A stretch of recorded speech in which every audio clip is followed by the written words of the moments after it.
ni ukuvuga ngo uhereye uyu munsi ku isi hose, mu rusengero no mu muryango, ahantu aho ariho hose gushamburiya ntibikicyemewe. Amahanuzi yegamiye ibintu by'amarozi uyu munsi arahagaze. Itangazo rya gatatu ni ugutuka abakristo, babatuka ngo ni abarozi. Ni ukuvuga ngo kuva none umukristo ni umukristo, umukristo ntabwo ari umurozi. Ni ukuvuga ngo ku isi hose ntihazagire umuntu wongera kumvikana atuka umukristo ngo ni umurozi. Ni itangazo rimenyesha abantu baza basengera abarwayi babanjije gushingirana n'abifaranga. Impamvu gushamburiya tubyita ibikorwa by'urugomo, icya mbere ntibiba mu byanditswe. Muvuze ko mubihagaritse? Turabihagaritse rwose ku isi hose. Mwebwe bande? Twebwe iyo gurupe abakuru b'amatorero barayizi. Mu myemerere yanyu abarozi babaho? Urakoze cyane. Nabonye bica umuntu. Ni ukuvuga ngo abayumbe baramututse ngo ni umurozi, baramwanduza ngo buce baramurasa. Bande barashe? Abayumbe barashe umuntu? Rwose abayumbe nibo barashe umuntu? Ni ukuvuga ngo icyo gihe nafashe izi ngamba, nazifashe bakoze lisite. Baragiye basoma ivensi imwe yo mu isezerano rya kera, iyo vensi zivuga ngo ntukareke umurozi abaho. Baragenda babarura abantu benshi ngo b'abarozi, bapanga gahunda zo kubica. Ni ukuvuga ngo bica uwa mbere, baje no kubirogoya bashaka kubafata nko kubaboha, ariko bari bafite lisite y'abantu benshi. Icyo gihe nicyo gihe uwo mutwaro nawe ugize. Ni ukuvuga ngo reba agahinda k'umubyeyi wapfushije umwana, abantu ko baravuga ngo niwe wamwiyikiye. Turabasuhuje inshuti bavandimwe mudukurikiye kuri iyi televiziyo. Njyewe nitwa Nkurunziza Gisindo, nkaba umupasiteri ndetse nkaba n'umuvugabutumwa. Twakoranye ibiganiro bihagije, ariko uyu munsi twaje hano guhagarika bimwe mu bikorwa by'urugomo byagaragaye bibera mu matorero ndetse bibera no mu miryango yacu. Ubu rero ibyo bikorwa by'urugomo byagiye bivamo ubwicanyi, guhohoterwa gukomeye, gutesha abantu agaciro, n'ibindi bikorwa by'urugomo byinshi byaranzwe n'ibyo bikorwa bibera mu matorero. Ariko twasuzumye ibyo bikorwa dusanga bidahura n'ukuri kw'ijambo ry'Imana. Uyu munsi rero tukaba twaje kuri televiziyo kugira ngo dutangarize abantu bose ku isi, tubereka ibikorwa byahagaritswe bitewe n'impamvu z'urugomo ruherekeje ibyo bikorwa. Rero reka tubasomere ayo matangazo, hanyuma nanone turagenda tuyasobanura nyuma yo kuyatanga. Itangazo rya mbere ni itangazo rihagarika gushamburiya. Ni ukuvuga ngo uhereye uyu munsi ku isi hose, mu rusengero no mu muryango, ahantu aho ariho hose gushamburiya ntibikicyemewe nk'igikorwa cy'abakristo. Ijambo rya kabiri ni amahanuzi yegamiye ibintu by'amarozi. Amahanuzi yegamiye ibintu by'amarozi uyu munsi arahagaze. Itangazo rya gatatu ni ugutuka abakristo, babatuka ngo ni abarozi.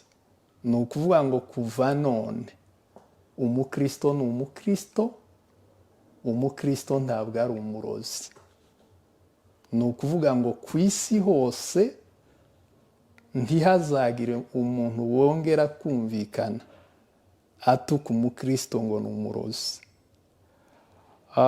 Irindi tangazo ni itangazo rimenyesha abantu baza basengera abarwayi babanjije gushingirana n'abifaranga. Guhera uyu munsi impano yo gusengera abarwayi Yesu yaravuze ngo mwaherewe ubuntu namwe muze mutangira ubuntu. Uhereye uyu munsi nta muntu uzongera gushingizanya n'umurwayi ngo bashingizanye amafaranga mbere y'uko amusengera. Itangazo rero rya nyuma ni itangazo ribuza abantu gukubita abarwayi mu gihe babasengera. Hari abantu iyo baja gusengera abarwayi, niba umurwayi arwaye trauma cyangwa se arwaye abadayimoni, agatangira akamukubita inshi mu matwi, abandi bamwe bakabasuka amazi mu matwi ngo ko barabasengera bakabakubita.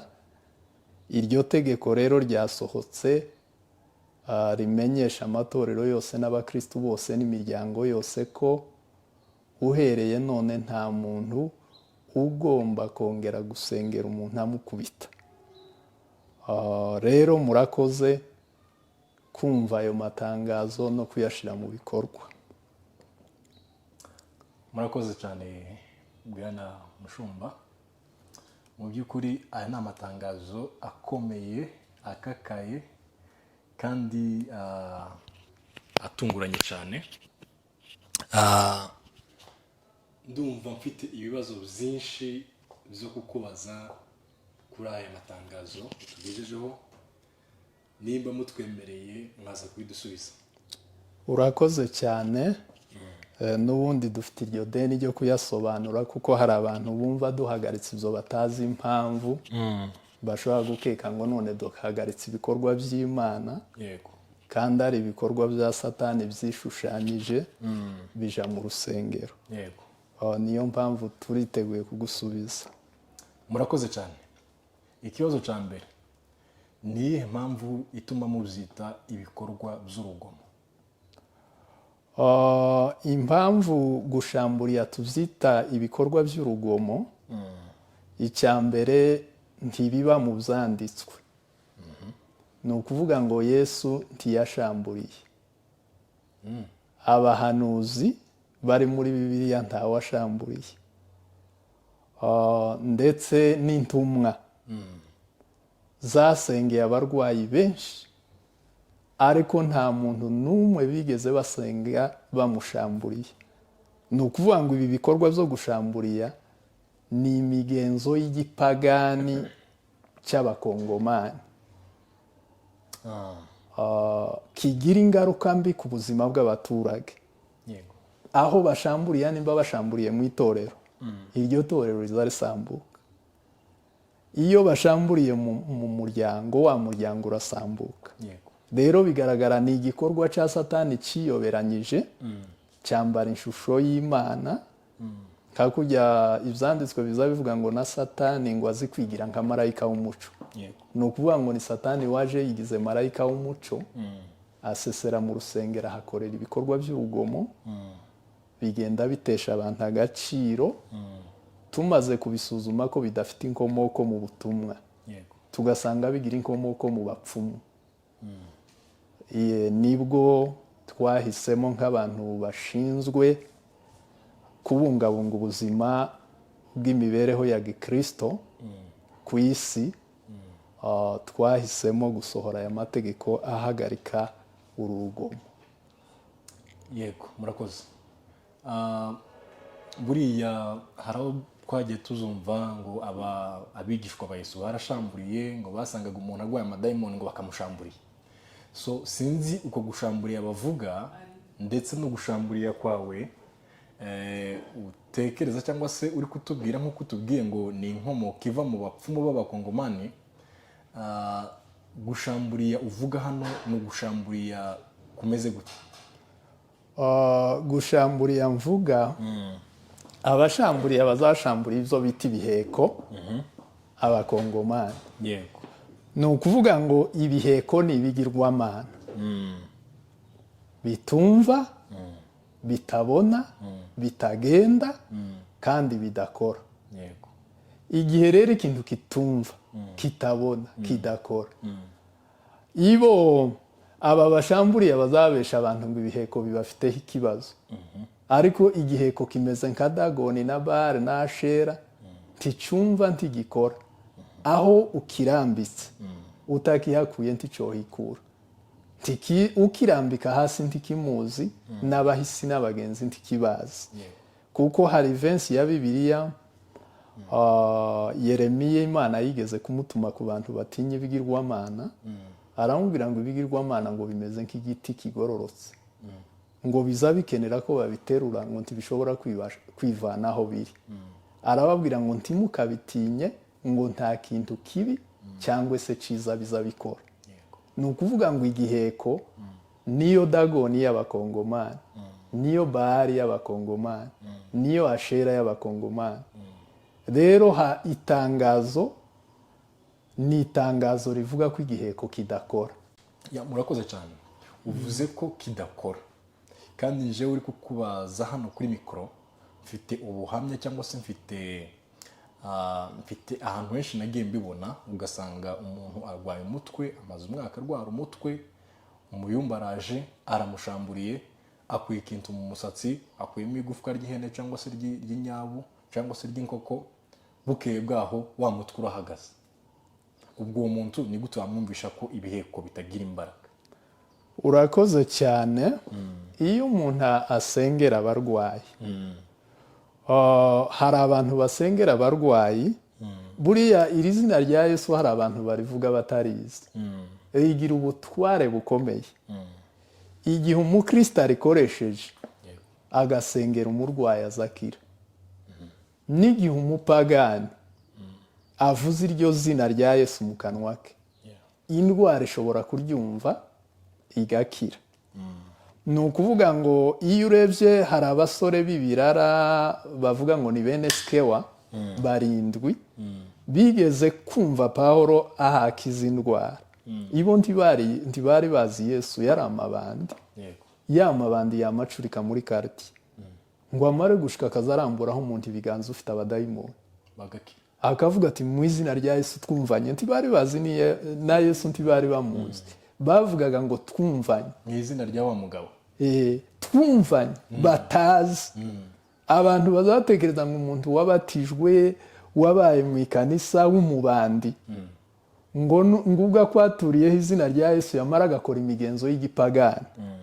Iriya ni imigenzo we ukizwa n'ubutware bw'izina rya Yesu, ariko irya migenzo yagukoreyeho ni imigenzo y'igipagani yo kukwigisha kwizera ibigirwamana, kugira ngo ugire ngo ibigirwamana birakora kandi bidakora. Cyane ko ubu iterambere rimaze kuba, ni ukuvuga ngo dufite urubyiruko rufite maji. Ubu nyine rusigaye ruzana maji, rukakuzanira twa tundaro tw'imaji, bagakwereka udukorwa twa maji. Ariko rero ikintu cyose kitaba mu byanditswe, ikintu kitakozwe na Yesu ntigikorwe n'intumwa, kikaba kidafite aho cyanditse, cyarangiza kikaba n'amateka y'abapagani. Ni ukuvuga ngo abapfumu bitaga bakamucapa nibo bazanye uwo mwuga. Kuba abakristo bigana uriya mwuga ugatera imvururu, ni igikorwa cya Satani cyaje mu rusengero. Ni ukuvuga ngo uhereye uno munsi abantu bose bamenye ko icyo gikorwa gihagaze ku mugaragaro. Uzakenera gusengera abarwayi azabasengere kurya Yesu yabasengeraga n'intumwa. Yaravuze ngo muzarambura ibiganza hejuru y'abarwayi babe bazima.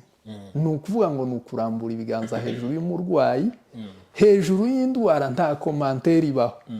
Ubu bwoko bwacu bumaze kugira ngo umurwayi bazamuhanurira, umurwayi baza bategeka indwara igakira. Nta kindi kivugwa hejuru y'umurwayi. Ni hakeya babajije Yesu hejuru y'indwara bashaka kumubaza ngo ese byatewe n'iki. Abamubajije bose yarababwiye ngo ni ubushake bw'Imana, ngo ni ukugira ngo Imana ihabwe icubahiro. Nta rindi jambo rizarikurikira umurwayi. Ni ukuvuga ngo za gahunda zivuyeho. Icyo bita gahunda irashize. ukumva umuyumba aravuze ngo mumbare gukoresha umuyumbi cyangwa se undi muntu wese ukora za gahunda akakubwira ati fata bino bipapuro ubice ubishire mu mazi uyanywe uyamire. Fata kandi ivyo bipapuro byanditseho biriho iwino, iyo wino irashobora kugera mu gifu ikagutera ibindi bibazo, cyangwa se barakubwiye ngo genda urare mu amazi akonje kandi wenda wigira n'ibibazo by'umusonga. Nuvuga ngo izo za gahunda zose urazihagaritse. Ibyo rwose birahagaze ku mugaragaro. Uyu munsi bari mu kugenda agafata amazi, ari mu kugenda agafata ngo amandiko akayahura akayatoba mu mazi, ugasanga umusore ahamagaye umugore w'abandi ngo amwuhagire ya mandiko. Ibyo rero ni ibintu bigenda bizura ubusambanyi, bigenda bizura ibintu by'urugomo. Ni ukuvuga ngo abantu basabye gusenga, bagasenga uko ubutumwa bubiteganya. Ibintu byo kugenda bahimba n'ibyo gushaka kurangaza abantu no kubatera amafuti, ariko nta kindi kintu kiba kibiherekeje. Yego, murakoze cyane. Muvuze ko mubihagaritse. Turabihagaritse rwose ku isi hose. Mwebwe bande? Twebwe iri ni ishyirahamwe rishinzwe kubungabunga imibereho ya Gikristo. Ni ukuvuga ngo twaritegereje tubona amatorero agiye gufungwa bitewe n'urugomo ruyaberamo. Amatorero ya kera bayarwanyije yakora ibyiza, ariko tubona ibibi bihaye bikorwa, leta zigiye gufunga amatorero ariko ziyahora ibyaha. Rero kugira ngo twicare ngo leta ari izodupangira ngo ibi ni mubireke ngo ibi ntabwo leta ifite ubwo bushobozi bwo kumenya. Nari mvuze reka ntange urugero rw'ibintu twagiye tureba byaduteye gutekereza kurema ishyirahamwe rikosora ibintu bitagenda mu matorero. Urabona nka hano mu mategeko twasomye mu itegeko ryo kubuza abantu kurya igihe kirekire, kwiyiriza igihe kirekire. Ni ukuvuga ngo hano uzi ko umuntu yajanye abantu ngo bagende bamara iminsi 40 batarya. Hano muri Kenya bahambye abantu 200. Yego. Ngo yababwiye ngo bamara iminsi 40 batarya. Ariko iyo turebye muri Bibiliya, abantu bamaze iminsi 40 batarya ni abantu bajanywe n'umwuka. Umwuka wonyine akakujana akakumaza ya minsi, ariko nta muntu wategetse. Bategekaga abantu habe n'umunsi baja Ininewi, uriya muhanuzi Yona agiye kuhahanurira, baravuze ngo biyirize ubusa. Ko Imana yacu si Bayali ngo ikora iyo umuntu yiyirije yiyahuye cyangwa ngo yitemagure, babategetse kwiyiriza umunsi umwe. Iyo usomye muri Bibiliya hose usanga bategeka abantu kwiyiriza rimwe. Ni ukuvuga ngo uworenza iryo rimwe ni igihe wewe wabitekereje.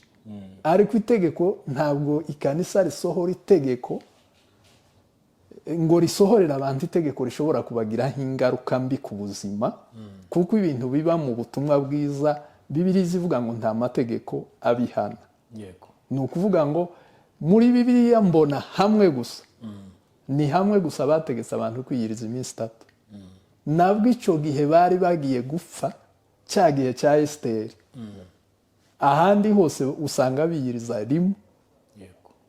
Esiteri niwe wavuze ngo bamara iminsi 3, ariko muri Bibiliya ijambo riboneka rimwe, ntabwo riza ribihame, kuko itegeko riza rivuga ngo ijambo mu kanwa k'abagabo 2 cyangwa 3.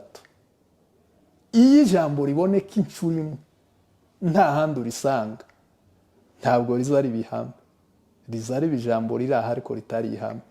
Ni ukuvuga ngo abakristo kwiyiriza, ubategeka kwiyiriza ubusa. Imana yacu izayumva, si Bayali, si ukwitemagura, si ukwiyangiza ngo tugere aho twica abantu babahambe.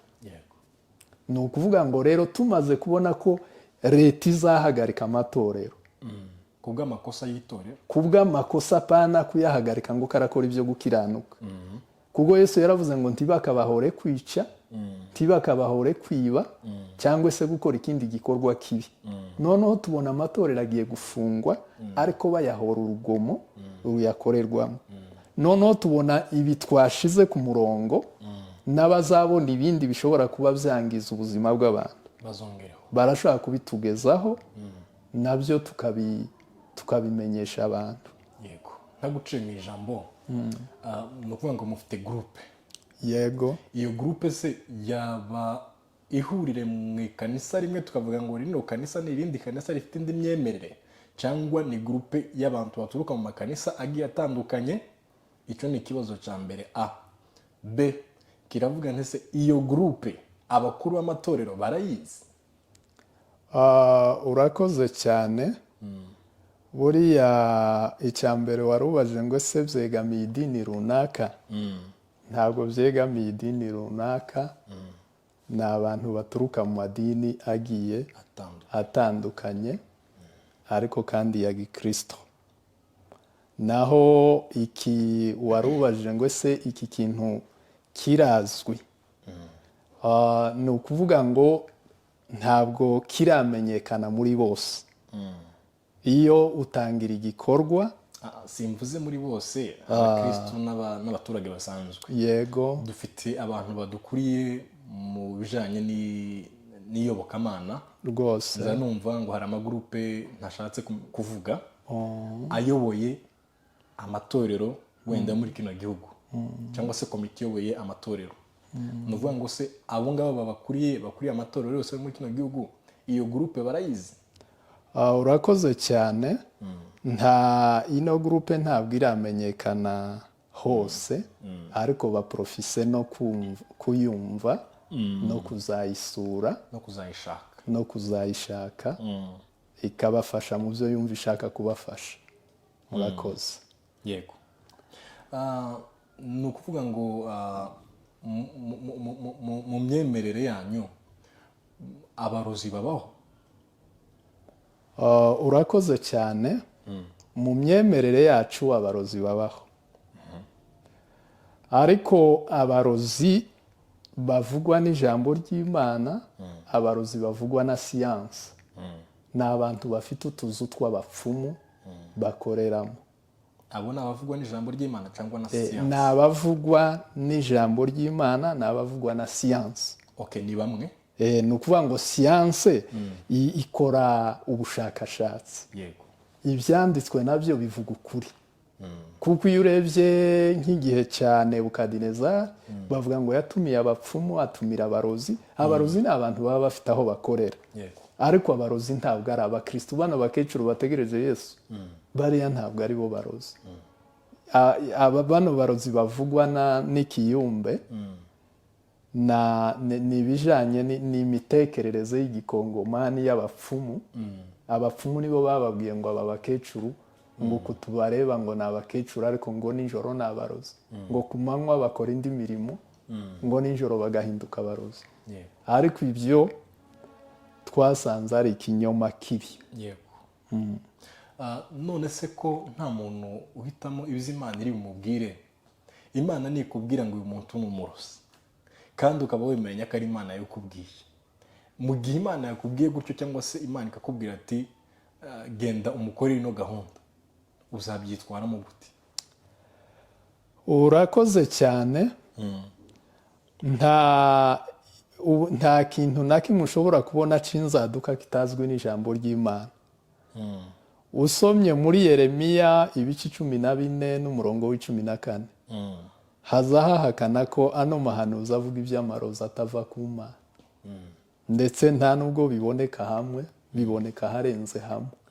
Ko Imana yatumye Yeremiya iramubwira ngo ugende ubwira abo bahanuzi bahanura ibinyoma mu izina ry'Uwiteka, hanyuma ngo bakabahanurira iyerekwa rijanye n'iby'ubupfumu. Arababwira ngo Imana siyo yavuganye nabo, kandi ngo siyo yabatumye.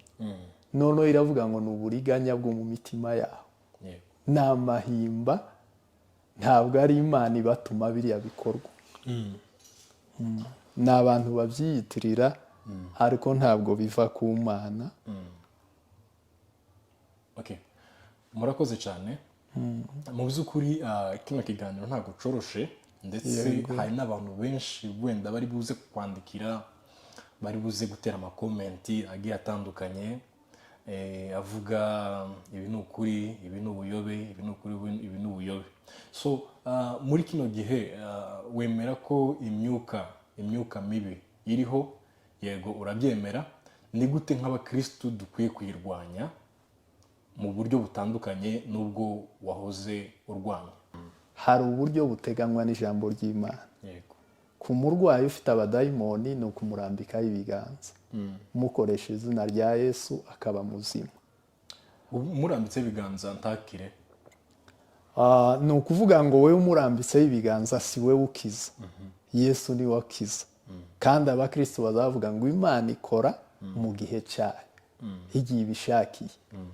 Ni ukuvuga ngo ushobora kuramburaho umuntu ibiganza agakira, urashobora no kuramburaho umuntu ibiganza, kuko hari aho abigishwa basengeye umuntu ntiyakira, bisa Yesu aze washikabaga yakwizera guke, ariko washika cyaha yandwara irakira. Ni ukuvuga ngo ukiza ni Imana.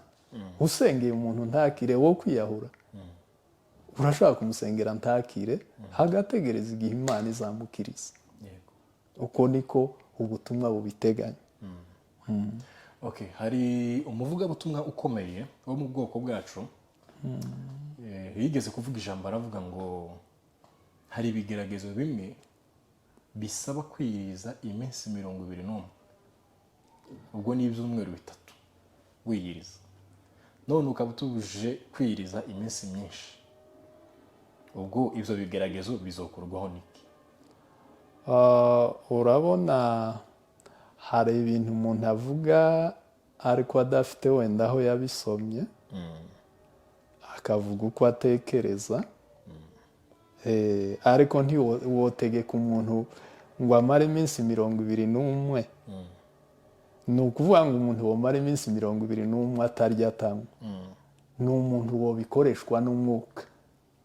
Ariko ubitegetse umuntu cyangwa akabyitegeka akaza yiyiriza ntarye ku manywa na nijoro, iminsi 21 yoshira yapfuye. Okay, uravuze ngo yobikoreshwa n'umwuka. Muri kino gihe ntabakoreshwa n'umwuka? N'umwuka, igihe ari umwuka aguteruye akakujana ahantu, ya minsi uyimara utanabizi. Ariko si ibintu wewe wishiramo ngo ndagira gutya, ntabwo wewe wenyine ubyihimbira, umwuka arabigukoresha wewe, ariko ntabwo ntubitegeka abandi. Ntubitegeka abandi ngo usohorere abantu ngo bamare iminsi 20, cyangwa umuntu nakuzanira itaje ngo genda ngo umare iminsi 21 utarya. Cya gikorwa umutegetse ashobora gupfa. Urumva dufite evidence ifatika y'abantu bahambye 200, kandi ni iminsi 40 bari bagiye ngo bamare, ishira bapfuye. Ni ukuvuga ngo ibintu by'Imana ni ibintu bigomba gutwarwa neza, abantu bafite ubwenge bwiza butunganye, kuko twavuze ngo Imana yacu si dagoni, habe na Yesu ategeka abantu gusenga. Yarababwiye ngo ntimukavuga amagambo muyasubiramo kenshi, ngo kuko abapagani ngo baza batekereza ngo kuvuga amagambo menshi ngo niyo atuma Imana ikumva. Imana ifite ubushobozi bwo kukumva iwe yaravuze ngo utarasenga, ngo izihita imenya ico uhaye utekereza. Ni ukuvuga ngo nta mpamvu yo gutegeka umuntu iminsi ishobora kumuviramo urupfu. Hari ikindi twari twavuze ibintu byo gusengera abantu babakubita. Twari kubigeraho nabyo, nta kibazo, ariko kubera umwanya nari ngiye kubaza ikibazo kimwe nitumara dukomeza. Yego. Okay, nari ngiye kubaza, ni iminsi myinshi ngiye maze kukubona ku ma televiziyo nka 3 ufite umutwaro wo kuvuga buno butumwa. Ni iyihe experience ufite, cyangwa se waba ufite experience wenda y'ibyo waciyemo, habayumbe bagukoreye ibintu wenda bikugiraho ingaruka?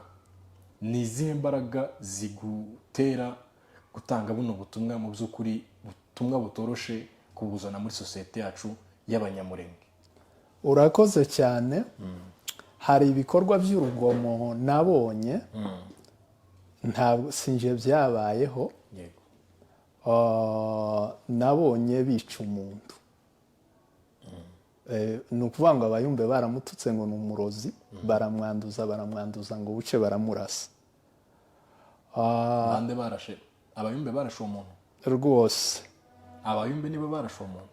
ni ukuvuga ngo icyo gihe nafashe izi ngamba nazifashe bakoze lisite, baragiye basoma ivensi imwe yo mu isezerano rya kera. Iyo vensi zivuga ngo ntukare ku murozi abaho. yego Baragenda babarura abantu benshi ngo b'abarozi, bapanga gahunda zo kubica. Ni ukuvuga ngo bice uwa mbere, baje no kubirogoya bashaka kubafata nko kubaboha, ariko bari bafite lisite y'abantu benshi. Icyo gihe nicyo gihe uwo mutwaro nawe ugize, ariko icyo gihe bishe abantu benshi. Bigakubitiraho rero n'abakongomani bapfa buri munsi. Twumva amaradiyo ngo barashe abagore 3 ngo ni abarozi. N'ejo bundi kuri BBC hari i Burundi numvise bavuga ngo isoresore zateye abantu 6, abagabo n'abagore, babatera amabuye, abandi barabatwika ngo ni abarozi. Ibyo byakozwe muri Byura. Ni ukuvuga ngo buri munsi muri Kongo, buri munsi barica abantu. Na hano turi hari abantu bafite ubumuga buterwa n'izo mpamvu, hari n'impunzi ziri hano. Ni ukuvuga ngo umubyeyi akaba afite wenda nk'umwana w'umusirikare muri Twirwaneho, bamurasa, abayumbe bakavuga ngo ni se wamutanze. Noneho umubyeyi yapfusha, abana bahaye bapfa, bakavuga ati ni naka wabatanze afatikanyije na ba nyina. Ni ukuvuga ngo reba agahinda k'umubyeyi wapfushije umwana, abantu ko baravuga ngo niwe wamwiyikiye. Umuntu yapfushije umwana ari no muri insekirite ko bazomwica nawe, ngo niwe uhawe wica abantu bahabicwa n'amasasu. Ibyo rero ugasanga ni ibintu twabonye kuri za mayimayi. Umuntu azaza ku rugamba, akagwa ku rugamba, bataha bakica umugore we. Abana bari bapfushije se nabo bakica nyina, ngo niwe wishe umuntu wishwe n'isasu. Ni ukuvuga ngo ibyo bikorwa byose by'urugomo mvuye kuvuga, nari mvuze ngo hariho umuntu wahungiye muri aka karere, bamuhushije amasasu muri ubwo buryo. Yapfushije abana 2, ngo bamare baravuga ngo niwe uri mu gutanga abana bahabapfa, ngo bamare baza kumurasa. Ubu ni impunzi. Rero cyakoze biteye isoni ibintu mbaye mvuga. Hari ibyaha abapagani bakora, Bibiliya ivuga ngo no kubivuga biteye isoni. Ariko mureke ibi bintu singabisubiremo kenshi. Muze tubice mu mahoro no mu mutekano, abantu badakomeje kubivugira kuri social media. Murakoze cyane. Hari icyo wagarutseho ngo abantu baka amafaranga abarwayi cyangwa se arabishuza kugira ngo babashe gusengera abantu. Ibyo birakorwa. Aha hanze hari abantu usura b'abakene, bakakubwira ati nje nabuze abansengera ngo nta mafaranga mfite. Ariko rero iyi nama dushobora gutanga uno munsi ntibibaho mu mateka y'ubutumwa. Niba ufite impano yo gukiza indwara, we uja ku rusengero usengera, bakagushakira icyumba, hanyuma ibijanye n'ubuzima bwawe, iyo ufite iyo mpano ukayikoresha neza, amatorero niyo azayiga uko wewe uri bubeho.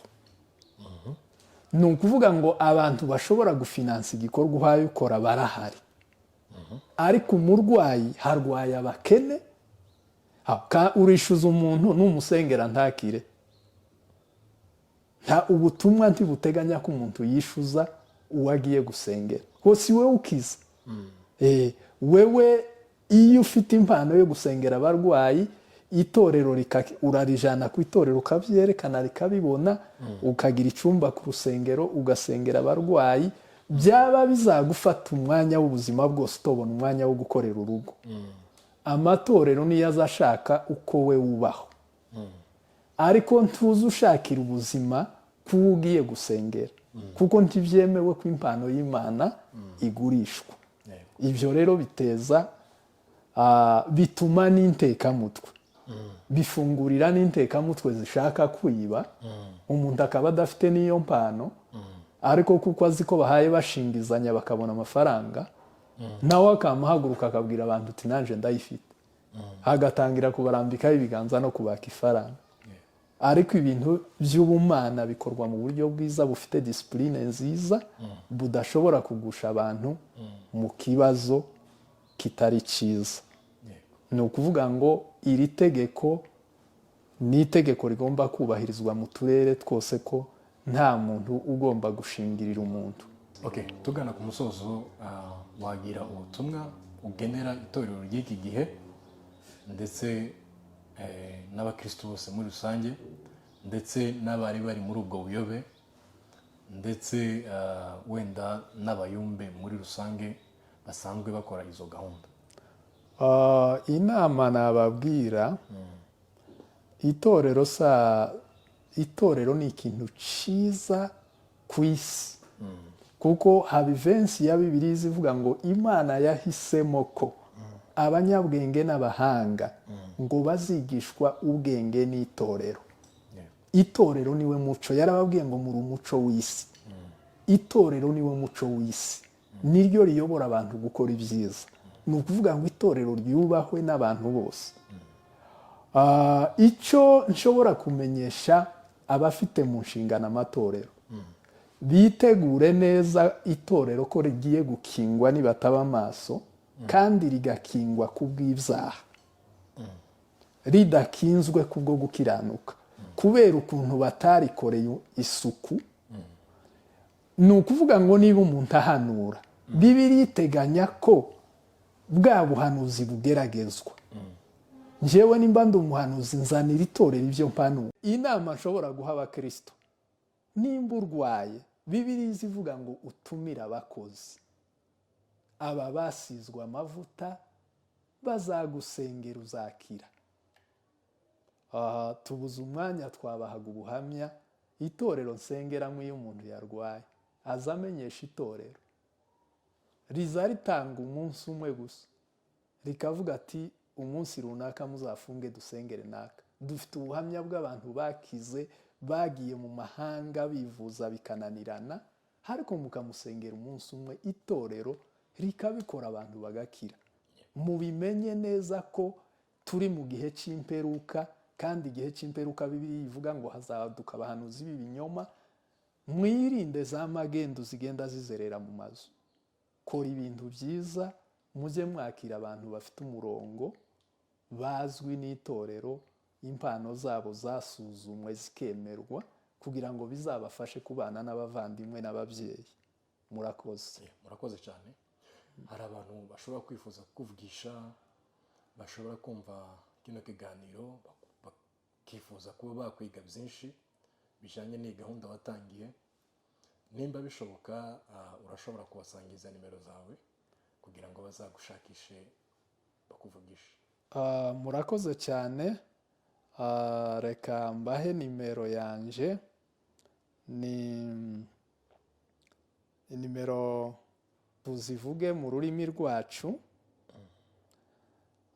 Ni uguteranya 254 71 17 64 666.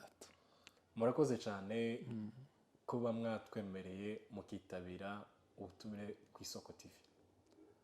Natwe turabashimiye, Imana ibaha umugisha, kandi iha umugisha n'abadukurikiranye bose. Murakoze. Murakoze cyane.